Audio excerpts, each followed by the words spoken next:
Bismillahirrahmanirrahim. Dalam Islam, kita mengenal ada banyak varian ibadah. Ada sholat, ada zakat, ada puasa, ada haji, ada tilawah Al-Quran, ada zikir, dan sebagainya. Kata Syali Al-Jurjawi, kenapa ibadah itu ada banyak variannya? Tanawu'ul ibadah.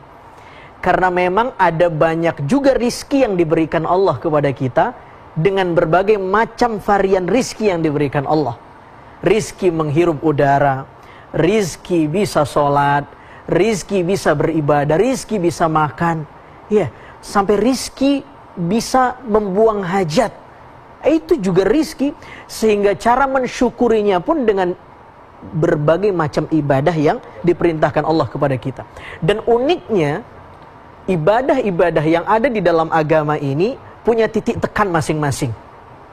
Ibadah Al-Quran misalnya, ibadah yang mengandalkan aksen suara, itu disebut dengan ibadah sautiyah, ibadah suara.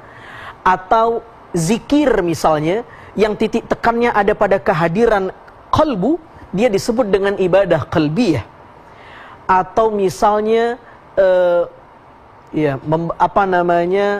saum, ya, yang titik tekannya ada pada kekuatan ragawi menahan lapar dan haus, dia disebut dengan ibadah badaniyah. Atau mengeluarkan zakat, sedekah, infak, dia disebut dengan ibadah maliyah. Nah, kurban ini, ya, dia adalah ibadah ramziyah, ibadah simbolik, ya. Karena nanti kita akan bicara bahwa salah satu simbol kunci dalam ritual kurban ini adalah hewan. Ibadah yang syarat dengan simbol. Karena dia disebut dengan ibadah simbolik, ya, maka semakin kita bisa memaknai simbol-simbol yang ada dalam ritual kurban, maka semakin khidmat dan khusyuk kita memaknai ritual kurban ini.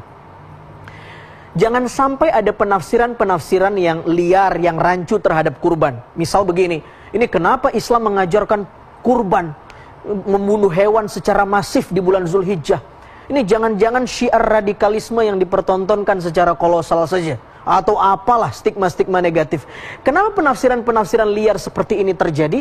Boleh jadi karena kurban yang tadinya ibadah simbolik, tapi ditafsirkan secara letterlek, maka nggak ketemu. Maka kita harus memaknai apa simbol-simbol yang ada dalam ritual kurban ini. Yang pertama adalah simbol Nabi Ibrahim. Nabi Ibrahim adalah simbol loyalitas penghambaan. Di posisi Nabi Ibrahim sebagai seorang nabi, namanya disebut 69 kali di dalam Al-Quran, menduduki posisi Khalilullah, kekasihnya Allah Subhanahu wa Ta'ala. Dan Allah ingin uji personalitas Nabi Ibrahim, apakah dia benar-benar kekasihnya Allah? Mana yang lebih dia cintai, anaknya atau Allah? Wa minan nasi may yattakhidhu min dunillahi andada yuhibbunahum kahubbillah. Betapa banyak manusia yang dia lebih cinta kepada sesuatu ketimbang mencintai Allah. Maka Nabi Ibrahim diuji benar itu. Diuji benar. Maka ya, lewat mimpi, Masya Allah, mimpi berkali-kali dengan isi mimpi yang sama disuruh menyembelih anak, Nabi Ibrahim tunaikan mimpi itu. Perintah yang tidak masuk akal sebenarnya. Dan kalau kita bertanya, kenapa sih Allah harus menyuruh Nabi Ibrahim menyembelih anaknya? Inilah drama pengorbanan yang sudah didesain sama Allah Subhanahu wa Ta'ala untuk, ya, membuktikan kualitas cinta, ya, pengorbanan kehambaan Nabi Ibrahim, dan itu terbukti. Yang kedua, Nabi Ismail.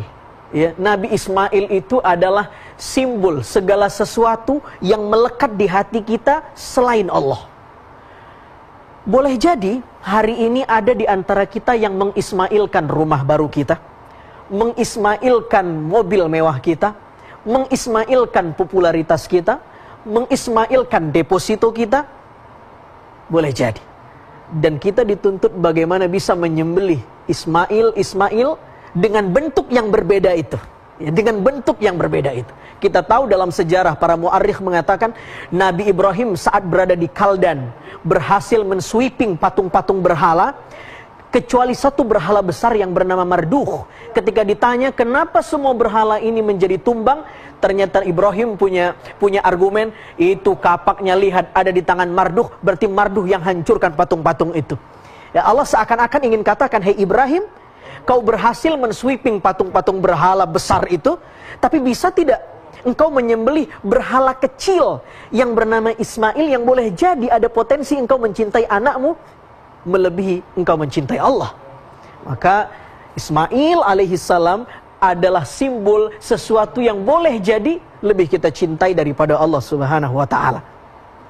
Yang ketiga adalah hewan itu sendiri yang kita bicarakan di awal. Ini adalah simbol inti dalam ibadah kurban, simbol kunci. Dimana kenapa harus hewan?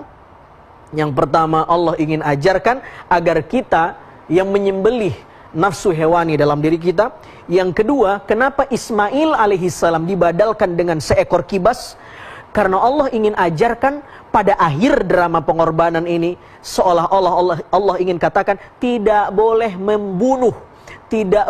membunuh manusia atas nama apapun tanpa alasan yang tidak dibenarkan. Karena pada masa itu, kalau ada permintaan, ya, ada sesuatu yang dimintai oleh masyarakat, maka cara mempersembahkan atau menuntut permohonan kepada para dewa saat itu adalah dengan menumbalkan anak manusia agar permintaan mereka dikabulkan. Menumbalkan anak manusia. Allah ajarkan dengan drama pengorbanan ini, pada akhirnya Ismail alaihissalam dibadalkan dengan seekor kibas. Tidak ada anak manusia yang tertumpah darahnya kecuali binatang, dan binatang itu adalah simbol di mana kita harus menyembelih nafsu hewaniah kita. Yang terakhir adalah takbir. Kita disunnahkan memperbanyak takbir di hari Id nanti. Takbir adalah membesarkan Allah. Maknanya adalah jangan sampai kita berucap takbir, ternyata di hati kita ada tujuan, ada tendensi, ada niat yang lebih besar dibanding ucapan takbir itu sendiri. Mudah-mudahan semakin kita mentakbirkan Allah, semakin kecillah urusan-urusan kita ini. Termasuk COVID-19 yang hari ini masih menghantui kita, yang kita anggap besar. Insya Allah dengan takbir di hari Id ini tidak ada yang lebih besar dibanding Allah subhanahu wa ta'ala, Allah yang maha superioritas. Baik pemirsa yang dirahmati Allah, insya Allah dalam segmentasi berikutnya nanti Ustadz Zaitun Rasmin akan sedikit untuk kembali mengangkat berkaitan dengan sejarah daripada kurban. Dan sekali lagi kami masih memberikan kesempatan bagi Anda yang ingin mengajukan pertanyaan. Kami persilakan Anda mengirimkan melalui Instagram di @damai_tv1 dengan hashtag kurban. Damai Nusaku yang dipersembahkan oleh Sarung Wadimor, tentu sarung kita.